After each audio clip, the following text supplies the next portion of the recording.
ಈ ಕೋಟೆಯನ್ನ ರಟ್ಟ ರಾಜವಂಶರ ಕಾಲದೊಳಗ ನಿರ್ಮಾಣ ಆಗ್ಯದ ಅಂತ ಹೇಳ್ತಾರ. ಶಿವಾಜಿ ಮಹಾರಾಜರು ಒಂದಿನ ಈ ಕೋಟೆ ಒಳಗಡೆ ಇದ್ರು ಅನ್ನೋದೊಂದು ಇದು ಪ್ರತೀತಿ ಇದೆ. ಈ ಕೋಟೆ ಆಕ್ಚುಲಿ 3 ಯುದ್ಧಗಳನ್ನ ತಡ್ಕೊಂಡದ. ನೀವಿಲ್ಲಿ ನೋಡ್ಬೋದು, ಬೆಳಗಾವಿಯ ಸುತ್ತಮುತ್ತಲ್ ಎಲ್ಲವೂ ಕಾಣಿಸ್ತದಿಲ್ಲೇ. ಸೈನಿಕರು ಇಲ್ಲಿಂದ ನೋಡ್ತಿದ್ರು. ಇಲ್ಲಿಂದ ಬೆಳಗಾವಿ ಕೋಟೆವರೆಗೂ ಸುರಂಗ ಮಾರ್ಗ ಇದೆ. ಇದು ಶಿವಾಜಿಯವರು ಕಟ್ಟಿದ ಕೋಟೆ ಅಲ್ಲ, ರಟ್ಟರು ಕಟ್ಟಿದಂತಹ ಕೋಟೆ ಅದ. ಶಿವಾಜಿ ಮಹಾರಾಜರ ಮುಂದೆ ನಿಂತ್ವಂದ್ರ ಮೈ ಮೇಲೆಲ್ಲ ಒಂಥರ ರೋಮಾಂಚನ ಬರ್ತದೆ. ಎಲ್ಲಾರು ಒಂದ್ ಸ್ವಲ್ಪ ಭಾರತದ ಇತಿಹಾಸವನ್ನ ನೋಡು ಪ್ರಯತ್ನ ಮಾಡೋಣ, ಓದು ಪ್ರಯತ್ನ ಮಾಡೋಣ, ತಿಳ್ಕೊಳ್ಳೋ ಪ್ರಯತ್ನವನ್ನ ನಮಸ್ಕಾರ.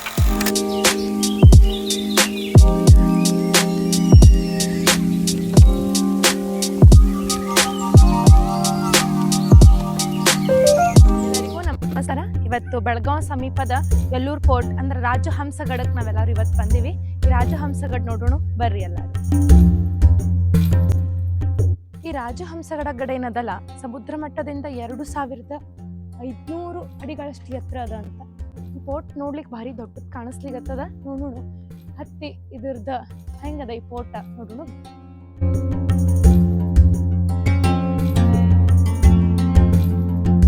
ಈ ಕೋಟೆಯನ್ನ ರಟ್ಟ ರಾಜವಂಶರ ಕಾಲದೊಳಗ ನಿರ್ಮಾಣ ಆಗ್ಯದ ಅಂತ ಹೇಳ್ತಾರ. ಈ ಕೋಟೆಯ ಸ್ಟೆಪ್ಸ್ ಗಳನ್ನ ಇರ್ಲಿಕ್ಕೆ ಚಾಲೂ ಮಾಡೋಣ. ಬಹಳ ಎತ್ತರ ಸ್ಟೆಪ್ಸ್ ಅವ, ಎಷ್ಟು ದೊಡ್ಡದ ಒಳಗೆ ಹೋಗಿ ನೋಡೋಣ ಬರ್ರಿ.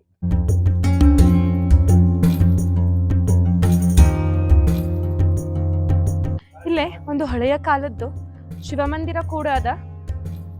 ನಂದಿ ಕೂಡ ವಿರಾಜಮಾನ ಆಗ್ಯಾನ. ಒಳಗ್ ಮಂದಿರ ಹೆಂಗದ ಬರ್ರಿ ನೋಡಿ.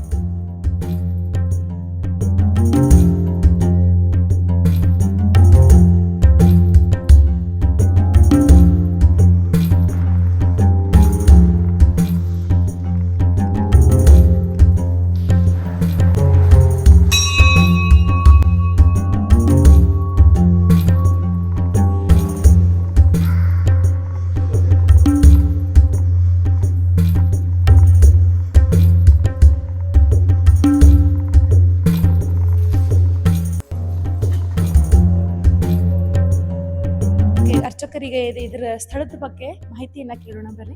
ಈ ಗುಡಿ ಎಷ್ಟು ಪುರಾತನ ಆಗಿದೆ ಅಂತ ಹೇಳ್ಬೋದು? ಇದು ಪುರಾತನ ಕಾಲದಿಂದಲೂ ಇದೆ. ಆಮೇಲೆ ಶಿವಾಜಿ ಮಹಾರಾಜರ ಅಂತ ಮುಂಚೆನೂ ಇದೆ. ಶಿವಾಜಿ ಮಹಾರಾಜರು ಒಂದಿನ ಈ ಕೋಟೆ ಒಳಗಡೆ ಇದ್ರು ಅನ್ನೋದೊಂದು ಇದು ಪ್ರತೀತಿ ಇದೆ. ಸೊ ಅದು ಬಿಟ್ರೆ ಇದು ಶಿವಾಜಿ ಮಹಾರಾಜರದ ಕೋಟೆ ಅಲ್ಲ, ಬಟ್ ಶಿವಾಜಿ ಮಹಾರಾಜರು ಒಂದಿನ ಇದ್ರು. ಆಮೇಲೆ ಇಲ್ಲಿ ಬರೀ ದೇವಸ್ಥಾನ ಮತ್ತೆ ಈ ಕೋಟೆ ಮಾತ್ರ ಇತ್ತು. ಮತ್ತು ಇತ್ತೀಚೆಗೆ 1.5 ವರ್ಷದಿಂದ ಈ ಶಿವಾಜಿ ಮೂರ್ತಿ ಆಗಿರ್ಬೋದು, ಗಾರ್ಡನ್ ಆಗಿರ್ಬೋದು, ಇದೆಲ್ಲ ಅಭಿವೃದ್ಧಿ ಮಾಡ್ತದ. ಈ ಕೋಟೆ ರಟ್ಟರ ಕಾಲದೊಳಗೆ ಕಟ್ಸಿದಂತ ಹೇಳ್ತದ. ಈ ಕೋಟೆ ಆಕ್ಚುಲಿ 3 ಯುದ್ಧಗಳನ್ನ ತಡ್ಕೊಂಡದ. ಇಲ್ಲಿ ಆಕ್ಚುಲಿ ಇದೇನಪ್ಪ ಈ ಕೋಟೆ ಅಂತಂದ್ರ ಒಂದ್ ಚೆಕ್ ಪೋಸ್ಟ್ ಇದ್ದಂಗ. ಈ ಸುತ್ತ ಇದು ಕೋಟೆಯಿಂದ ನಾವು ನೋಡಿದ್ರೆ ಸುತ್ತ ಬೆಳಗಾವಿ ಕಡೆಯಿಂದ ಎಲ್ಲ ಕಾಣಿಸ್ತದ. ಇಲ್ಲಿ ಯಾರು ಯುದ್ಧ ಮಾಡ್ಲಿಕ್ಕೆ ಬರ್ತಾರ, ಯಾರು ಆಕ್ರಮಣಕಾರಿಗಳು ಬರ್ತಾರ, ಅವ್ರು ಹೆಂಗ್ ಆಕ್ರಮಣ ಮಾಡ್ತಾರ ಅಂತ ನೋಡೋ ಸಂಬಂಧ ಈ ಕೋಟೆಯನ್ನ ನಿರ್ಮಾಣ ಮಾಡಲಾಗಿತ್ತಂತ ಹೇಳ್ತಾರ. ಈ ಕೋಟೆ ಒಳಗ್ ನೀವು ಸಣ್ಣ ಸಣ್ಣ ಇಲ್ಲೇ ದಂಡಿ ರಂಧ್ರಗಳನ್ನ ನೋಡ್ಬೋದು. ಅದನ್ನ ಇದ್ರ ತರ ದುರ್ಬಿನ್ ತರ ಅಂದ್ರ ನೋಡ್ಲಿಕ್ಕೆ ಯೂಸ್ ಮಾಡ್ತಿದ್ರು. ಯಾರ ಆಕ್ರಮಣಕಾರಿಗಳು ಬರ್ಲಿಗತ್ತಾರ, ಏನು ಹೆಂಗ್ ನಡ್ದದ ಬೆಳಗಾವಿ ಅಂತ ಹೇಳಿ ನೋಡೋ ಸಂಬಂಧ ತೋರಿಸ್ತೀವಿ. ಇನ್ ಮುಂದ ಅಲ್ಲಿ ಸಣ್ಣ ಸಣ್ಣ ರಂಧ್ರಗಳನ್ನ ಮಾಡಿ ಇದನ್ನ ದುರ್ಬಿನ್ ತರ ನೋಡ್ಲಿಕ್ಕೆ ಅಲ್ಲಿ ಯೂಸ್ ಮಾಡ್ತಿದ್ರು ಆ ರಂಧ್ರಗಳೊಳಗಿಂದ. ನೀವಿಲ್ಲಿ ನೋಡ್ಬೋದು, ಬೆಳಗಾವಿಯ ಸುತ್ತಮುತ್ತಲ್ ಎಲ್ಲವೂ ಕಾಣಿಸ್ತದಿಲ್ಲೇ. ಇಲ್ಲೇ ನೀವು ಆಕ್ರಮಣಕಾರಿಗಳು ಹೆಂಗ್ ಬರ್ತಾರ, ಎಲ್ಲಿಂದ ಬರ್ಲಿಗತ್ತಾರ ಅನ್ನೋದು ಪ್ರತಿಯೊಂದನ್ನು ಈ ಸುತ್ತುವರೆದ ಕೋಟೆ ಮೇಲೆ ನಿಂತು ಅವಾಗಿನ ಸೈನಿಕರು ಅಂದ್ರ ರಟ್ಟರ್ ನೋಡ್ತಿದ್ರು. ಇಲ್ಲೇ ಬೈನಾಕ್ಯುಲರ್ ಪಾಯಿಂಟ್ಸು ಅವ, ಅದನ್ನು ತೋರಿಸ್ತೀವಿ ಬರ್ರಿ. ಇಲ್ಲಿ ನೋಡ್ಬಹುದು ನೀವು, ಇಲ್ಲೇ ಸೈನಿಕರು ಇಲ್ಲಿಂದ ನೋಡ್ತಿದ್ರು. ಬೈನಾಕ್ಯುಲರ್ ತರ ಇದನ್ನ ಯೂಸ್ ಮಾಡ್ತಿದ್ರು ಆಗಿನ ಕಾಲಕ್ಕ.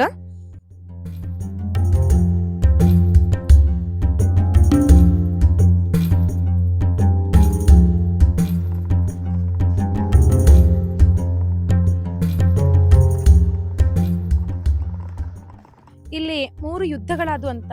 ಸವಣೂರು ನವಾಬರು ಮತ್ತು ಪೇಶ್ವೆಗಳು, ಟಿಪ್ಪು ಸುಲ್ತಾನ್ ಮತ್ತು ಪೇಶ್ವೆಗಳು, ಭೀಮಗಢ್ ಕೋಟೆ ಮತ್ತು ರಾಜ್ಹುನ್ಗಢ್, ಈ 3 ಯುದ್ಧಗಳನ್ನ ಈ ಕೋಟೆ ತಡ್ಕೊಂಡದಂತ. ಇಲ್ಲಿ ಇನ್ನೊಂದು ವಿಶೇಷತೆ ಅದ, ಕೇಳೋಣ ಬರ್ರಿ. ಇದು ಆ್ಯಕ್ಚುಲಿ ಜಾಗ ನೋಡ್ತಾ ಇರ್ಬೋದು, ಈಗೆಲ್ಲ ತೆಗ್ಗಿದೆ. ಸೊ ಇಲ್ಲಿ ಮುಂಚೆ ಇಲ್ಲಿಂದ ಒಂದು ಸುರಂಗ ಮಾರ್ಗ ಇತ್ತು. ಸೊ ಆ ಸುರಂಗ ಮಾರ್ಗ ಇಲ್ಲಿಂದ ಬೆಳಗಾವಿ ಕೋಟೆ ನೋಡಿರ್ಬೋದು, ಎಲ್ಲರಿಗೂ ಗೊತ್ತಿದೆ ಬೆಳಗಾವಿ ಕೋಟೆ. ಸೊ ಇಲ್ಲಿಂದ ಬೆಳಗಾವಿ ಕೋಟೆವರೆಗೂ ಸುರಂಗ ಮಾರ್ಗ ಇತ್ತು. ಬಟ್ ಅದು ಕಾಲಾಂತರದಿಂದ ಮಣ್ಣೆಲ್ಲ ಮುಚ್ಚಿರೋದ್ರಿಂದ ಈಗೆಲ್ಲ ಕ್ಲೋಸ್ ಕಾಣ್ತಾ ಇದೆ ಇಲ್ಲಿ. ಸೊ ಈಗ ಮತ್ತೆ ಇದನ್ನು ಬೇರೆ ಥರ ಡೆವಲಪ್ ಮಾಡ್ತಾ ಇದ್ದಾರೆ. ಸೊ ಮೊದಲು ಇಲ್ಲಿಂದ ಬೆಳಗಾವಿ ಕೋಟೆವರೆಗೂ ಸುರಂಗ ಮಾರ್ಗ ಇತ್ತು ಅನ್ನೋದು ಪ್ರತೀತಿ ಇದೆ. ಇದು ಶಿವಾಜಿಯವರು ಕಟ್ಟಿದ ಕೋಟೆಯಲ್ಲ, ರಟ್ಟರು ಕಟ್ಟಿದಂತಹ ಕೋಟೆ ಅದ. ಆದ್ರೆ ಇತ್ತೀಚೆಗೆ ಸ್ವಲ್ಪ ದಿನದೊಳಗೆ ಅಂದ್ರೆ 1-2 ವರ್ಷದೊಳಗೆ ಶಿವಾಜಿ ಅತ್ಯಂತ ದೊಡ್ಡವಾದ ಭವ್ಯ ಮೂರ್ತಿಯನ್ನ ಇಲ್ಲಿ ಸ್ಥಾಪನೆ ಮಾಡ್ಯಾರ. ನೀವು ನೋಡಬಹುದು, ಶಿವಾಜಿ ಮಹಾರಾಜರು ಸಿಂಹಾಸನದ ಮೇಲೆ ಎಷ್ಟು ಸುಂದರವಾಗಿ ವಿರಾಜಮಾನರಾಗ್ಯಾರ. ಬರ್ರಿ ಶಿವಾಜಿ ಮಹಾರಾಜರನ್ನ ಹತ್ತಿರದಿಂದ ನೋಡೋಣ. ಹಿಂದೂ ಸಾಮ್ರಾಜ್ಯ ಉಳಿಲಿಕ್ಕೆ ಕಾರಣ ಶಿವಾಜಿ ಅಂತ ಹೇಳ್ತಾರ. ಅದು ನಿಜಾನೇ. ಯಾಕಂತಂದ್ರೆ ಶಿವಾಜಿ ಮಹಾರಾಜರು ತಮ್ಮ ಇಡೀ ಜೀವನ ಹಿಂದವಿ ಸಮಾಜಕ್ಕಾಗಿ ಹೋರಾಡಿದ್ರು. ಶಿವಾಜಿ ಮಹಾರಾಜರಂತಹರು ಇನ್ನೊಮ್ಮೆ ಭೂಮಿ ಮೇಲೆ ಬರಬೇಕು ಅಂತ ಹೇಳಿ ನಮ್ಮೆಲ್ಲ ಹಿಂದೂಗಳ ಅಪೇಕ್ಷೆ ಅದ. ಶಿವಾಜಿ ಮಹಾರಾಜರ ಆಶೀರ್ವಾದ ಹಿಂದವಿ ಸಾಮ್ರಾಜ್ಯದ ಮೇಲೆ ಇರಲಿ ಅಂತ ಕೇಳ್ಕೊಳ್ಳೋಣ. ಶಿವಾಜಿ ಮಹಾರಾಜರು ಎಲ್ಲ ಯುವಕರಿಗೆ ಮಾರ್ಗದರ್ಶನ ಕೊಡ್ಲಿ, ಹಿಂದವಿ ಸಾಮ್ರಾಜ್ಯಕ್ಕಾಗಿ ಎಲ್ಲರೂ ದುಡಿಲಿ. ಇವತ್ತಿಗೆ ಏನು ಹೇಳ್ಬೇಕಂದ್ರೆ, ಅವತ್ತು ಶಿವಾಜಿ ಮಹಾರಾಜರು ಹಿಂದೂ ಅಂದ್ರೆ ಸಾಕು, ಅವ್ರ ಬಾಯಿಯಿಂದ ಹಿಂದೂ ಅಂತ ಕೇಳೋದೇ ಒಂದು ಭಾರಿ ರೋಮಾಂಚನಕಾರಿ ಕೊಡುವಂಥದ್ದಾಗ್ತಿತ್ತು. ಶಿವಾಜಿ ಮಹಾರಾಜರ ಮುಂದೆ ನಿಂತ್ವಂದ್ರೆ ಮೈ ಮೇಲೆಲ್ಲ ಒಂಥರ ರೋಮಾಂಚನ ಬರ್ತದೆ. ಶಿವಾಜಿ ಮಹಾರಾಜರು ಹಿಂದವಿ ಸಮಾಜಕ್ಕಾಗಿ ಹಲವಾರು ಯುದ್ಧಗಳನ್ನಾಡಿದರು. ಅವ್ರ ಜೊತೆ ಬಹಳಷ್ಟು ಜನ ಯುದ್ಧಗಳಲ್ಲಿ ಸಾಥನ್ನ ಕೂಡ ಕೊಟ್ರು. ಶಿವಾಜಿ ಮಹಾರಾಜರದ ಒಂದು ಸಣ್ಣ ಕಥೆಯನ್ನ ಹೇಳಿಕ್ ನಾ ಇಷ್ಟಪಡ್ತೀನಿ ಈ ಪ್ರಸಂಗದೊಳಗ. ಶಿವಾಜಿ ಮಹಾರಾಜರು ಬಹಳ ಸಣ್ಣವರಿದ್ರು.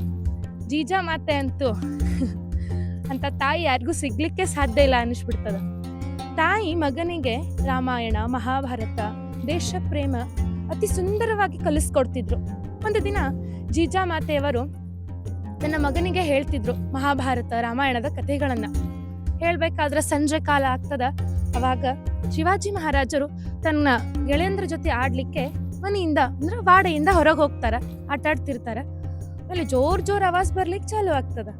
ಜೀಜಾಮಾತೆ ಹೋಗಿ, ಏನಿದು ಇಷ್ಟೊಂದು ಗದ್ಲ ಮಾಡ್ಲಿಕ್ಕತ್ತಾರ ಹುಡುಗರು, ಸಂಧ್ಯಾ ಕಾಲ ಆತು, ಶೂಬಾನ್ ಒಳಗ್ ಕರ್ಕೊಂಡ್ ಬಂದು ಇನ್ನ ಸ್ತೋತ್ರ ಹೇಳಿಸಿ ದೀಪ ಹಚ್ಚೋಣು ಅಂತ ಹೇಳಿ ಮಾಡ್ತಾರ. ಶಿವಾಜಿ ಮಹಾರಾಜರು ಕತ್ತಿಯನ್ನ ಆಡ್ತಿರ್ತಾರ ಎಲ್ಲ ಗೆಳೆಯಂದ್ರ ಜೊತೆಗೆ. ಅವಾಗ ಒಂದು ಉಸುಕಿನ ಗುಡ್ಡೆ ಇರ್ತದ, ಅದ್ರ ಮೇಲೆ ನಿಂತ ಆಟ ಆಡ್ತಿರ್ತಾರ.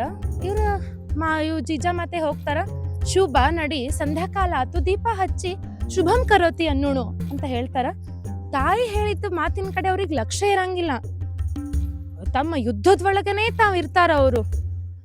ಹಿಂಗೆ ಅವರು ಒಂದ್ 10 ನಿಮಿಷ ಆಗ್ತದ, 15 ನಿಮಿಷ ಆಗ್ತದ. ಶಿವಾಜಿ ಮಹಾರಾಜರ ಕಣ್ಣಿನೊಳಗೊಂದು ಮಿಂಚು ಬರ್ತಿರ್ತದ. ಆ ಮಿಂಚನ್ನ ನೋಡಿ ಜೀಜಾಮಾತೆಗ ಅಗ್ದಿ ಪ್ರಸನ್ನ ಆಗ್ತಾರ. ಸಿಕ್ಕಿಬಿಟ್ಟ ಹಿಂದವಿ ಸ್ವರಾಜ್ಯದ ಒಬ್ಬ ರಾಜ ಅಂತ ಹೇಳಿ ಖುಷಿ ಆಗ್ತದ ಅವರಿಗೆ. ಆದ್ರೂ ಸಹಿತ ಮಗನನ್ನ ಸಂಧ್ಯಾಕಾಲಕ್ಕೆ ಒಳಗ್ ಕರ್ಕೊಂಡು ಹೋಗ್ಬೇಕಲ್ಲ, ಕರ್ಕೊಂಡು ಹೋಗ್ತಾರ. ಇಲ್ಲ ಅಮ್ಮ ನಿಲ್ಲು, ಇನ್ನು ಇಷ್ಟು ಎದುರಾಳಿಗಳಿದಾರ, ಇವ್ರನ್ನೆಲ್ಲ ನರಳುಳಿಸಿ ನಮ್ಮ ಹಿಂದವಿ ಸ್ವರಾಜ್ಯದ ಧ್ವಜವನ್ನ ನೆಟ್ಟಿ ನಾ ಬರ್ತೀನಿ, ನಿಲ್ಲಮ್ಮ ಅಂತ ಹೇಳ್ತಾರೆ. ಆ ಚಿಕ್ಕ ವಯಸ್ಸಿನೊಳಗೆ ಶಿವಾಜಿ ಮಹಾರಾಜರು ಇಷ್ಟೊಂದು ಅಪರಂಪಾರವಾದ ಇಂತಹ ದೇಶ ಪ್ರೇಮವನ್ನ ಹೊಂದಿದ್ರು. ಇಂತಹ ಎಲ್ಲ ಕೋಟೆಗಳ ಬಗ್ಗೆ, ಇಂತಹ ರಾಜ್ಯಗಳ ಬಗ್ಗೆ, ಶಿವಾಜಿ ಮಹಾರಾಜರ ಬಗ್ಗೆ ನಾವು ಒಂಚೂರು ಜಾಸ್ತಿ ತಿಳ್ಕೊಳ್ಳೋ ಅವಶ್ಯಕತೆ ಅದ. ನೀವು ನೋಡ್ಬೋದು, ಇಡೀ ಪ್ರಪಂಚ ಭಾರತವನ್ನ ಹಿಂಬಾಲಿಸ್ಲಿಕ್ಕೆ ಪ್ರಯತ್ನ ಪಡ್ಲಿಕ್ಕತ್ತದ. ಆದ್ರೆ ನಾವು ಭಾರತದೊಳಗೆ ಹುಟ್ಟಿ ಭಾರತದ ಇತಿಹಾಸನೇ ನಮಗ್ ಸರಿಯಾಗಿ ಗೊತ್ತಿಲ್ಲ. ಕೆಟ್ಟ ಅನಿಸ್ತದ. ಇವತ್ತ ಶಿವಾಜಿ ಮಹಾರಾಜರ ಮುಂದೆ ಕೂತು ಒಂದು ಆಶೆಯನ್ನ ವ್ಯಕ್ತಪಡಿಸ್ತೀನಿ. ಎಲ್ಲಾರು ಒಂದ್ ಸ್ವಲ್ಪ ಭಾರತದ ಇತಿಹಾಸವನ್ನ ನೋಡು ಪ್ರಯತ್ನ ಮಾಡೋಣ, ಓದು ಪ್ರಯತ್ನ ಮಾಡೋಣ, ತಿಳ್ಕೊಳ್ಳೋ ಪ್ರಯತ್ನವನ್ನ ಮಾಡೋಣ. ಎಲ್ಲರಿಗೂ ಈ ವಿಶೇಷವಾದಂತಹ ರಾಜಹಂಸಗಢ ಇದು ಹೆಂಗ ಅನಿಸ್ತು ನಿಮ್ಗೆಲ್ಲಾರು ಕಮೆಂಟ್ ಮೂಲಕ ನನಗ ತಿಳಿಸ್ರಿ. ಎಲ್ಲರಿಗೂ ಜೈ ಹಿಂದ್, ಜೈ ಶಿವರಾಯ್.